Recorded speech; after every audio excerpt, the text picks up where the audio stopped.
Questo è il kit che ho comprato su eBay per la chiusura centralizzata, trovate il link in descrizione. Vediamo che cosa contiene.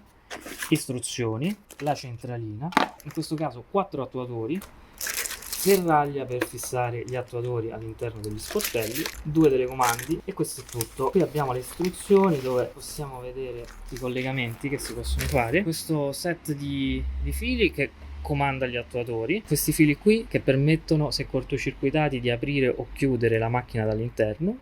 Poi abbiamo un filo che comanda eventualmente l'apertura del bagagliaio. Poi abbiamo i fili che attivano le 4 frecce quando si apre o si chiude la macchina. Piccola parentesi sugli attuatori, ovviamente per la Panda ne abbiamo bisogno solo di 2 perché abbiamo 2 sportelli, però in questo kit sono 4 e sono, come potete vedere, 2 a 5 fili che sarebbero master e 2 come questo a 2 fili. Qual è la differenza di avere 5 o 2 fili? Con 5 fili voi avete la possibilità di sfruttare uno switch interno che quando andate a chiudere manualmente o con la chiave l'attuatore va a chiudere anche l'altro sportello, cosa invece che con questo qui a soli 2 fili non succede, quindi questo viene comandato solo ed esclusivamente quando mandate il segnale dal telecomando. Questa è la differenza. Quindi ovviamente se trovate un kit con solo 2 attuatori ben venga, perché gli altri 2 sono sprecati, però assicuratevi che abbiano 5 fili, è molto più comodo. Allora ragazzi, io l'attuatore l'ho già montato, qui vedete infatti il buco che ho dovuto fare per fissarlo. Ora smonterò di nuovo il pannello per farvi vedere come ho fatto, anche perché voglio sistemare un attimo meglio i fili. Allora, la prima cosa che dovete fare è eliminare la manovella del vetro. Questa qui è un po' ostica da levare, ci sta questo fermo ad omega e voi dovrete tirare verso l'alto. Quando esce la manovella si sgancia da sola, quindi si stacca questo qui e a questo punto dobbiamo staccare il pannello che è fissato con dei gancetti a pressione. Basta andare con un cacciavite, fate un pochino di pressione e viene via,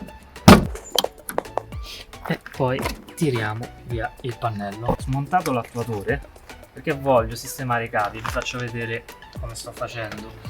Allora, questi cavi che partiranno dalla centralina vanno fatti passare o sopra o sotto al tascone. Io, siccome il tascone l'avevo smontato per altri motivi, adesso l'ho fatto passare sopra al tascone, ho bucato qui, poi bisogna bucare anche questa gomma, si fanno passare i fili qui e si bucano anche queste plastiche che poi si rimetteranno in posizione così. Ce n'è un'altra che va sullo sportello da questo lato.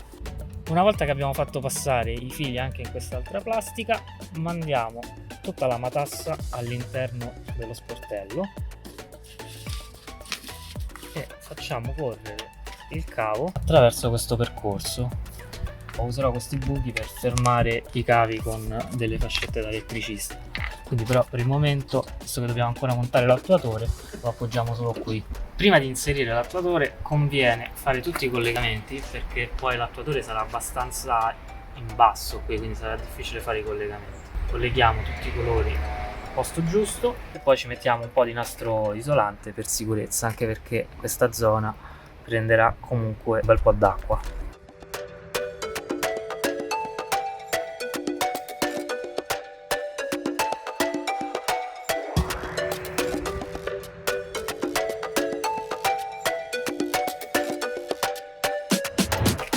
Questo è il buco che avevo già fatto, quindi l'attuatore sarà in questa posizione. Noi l'unica cosa che dobbiamo fare adesso è portare questa tacchetta più o meno a questa altezza, perché poi questa tacchetta andrà stretta alla stina della chiusura, cioè devono essere legate insieme in maniera tale che quando il motorino si abbassa o si alza si porta dietro anche la stina della chiusura. Se fissiamo la stina a questo livello sarà più facile poi andarla ad avvitare per stringerla alla stina della chiusura. Questo giriamo, questo da qui ci portiamo a questa altezza, okay, e avvitiamo. Mi raccomando forte, perché se si svita poi bisogna riaprire tutto. Possiamo andare ad inserire l'attuatore.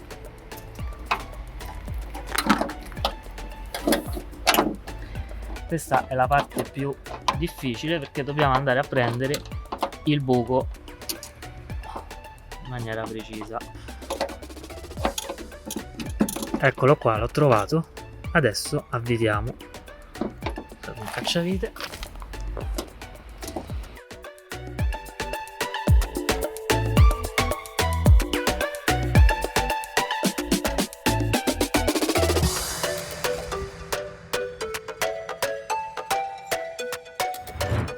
Adesso abbiamo collegato l'asta dell'attuatore con l'asta della serratura. Colleghiamo in maniera provvisoria tutti i cavi anche con la centralina e vediamo se funziona. Perfetto. Nel frattempo si è fatta notte, quindi oggi quel giorno vi voglio far vedere come è montato l'attuatore sullo sportello di destra. Andiamo qui. Vedete, c'è la placchetta a 3 viti sulla quale si regge l'asta dell'attuatore con l'asta della chiusura della porta. L'ideale è che queste due astine siano il più possibile parallele. Adesso andiamo a collegare questi due cavi che partono dalla centralina, che servono a far lampeggiare le 4 frecce quando apriamo e chiudiamo la macchina. Vanno collegati ai cavi da 12 volt che vanno al gruppo delle frecce di sinistra e al gruppo delle frecce di destra. Questi cavi li potete trovare o vicino alla pedaliera, c'è un gruppo di cavi che vanno dalla plancia alla parte posteriore della macchina e lì troverete i cavi a 12 volt delle 4 frecce. In alternativa si può prendere i cavi dal commutatore delle 4 frecce ed è quello che faremo adesso. Per farlo bisogna smontare il cruscotto, che è retto con 4 viti, una qui, una qui sotto, una qui e una qui. Io già le ho levate.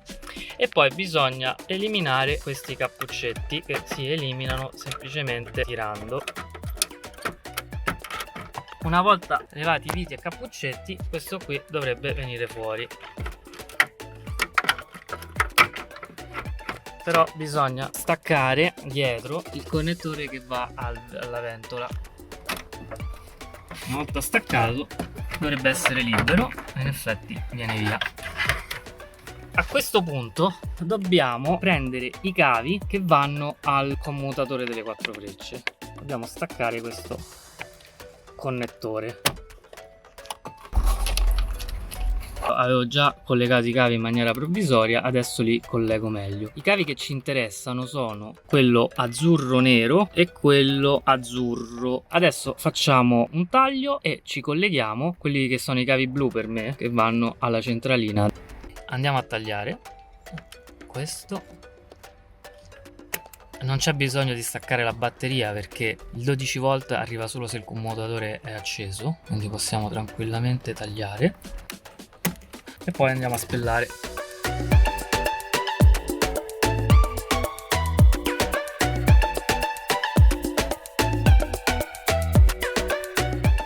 Adesso ci metto dei mammuttini.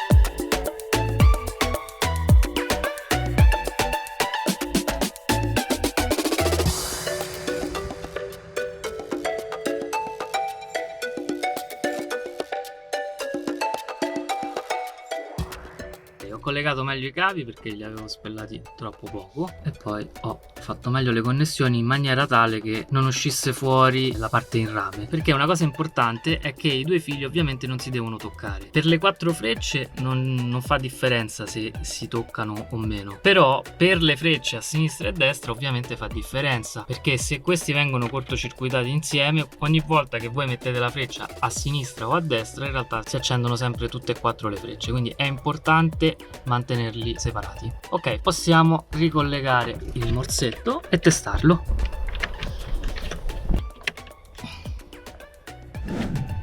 Proviamo a chiudere. Ho lampeggiato, apriamo, lampeggia, e se teniamo premuto di nuovo l'apertura ci lampeggia per segnalare che è già aperta. A posto, funziona. Vediamo anche la chiusura.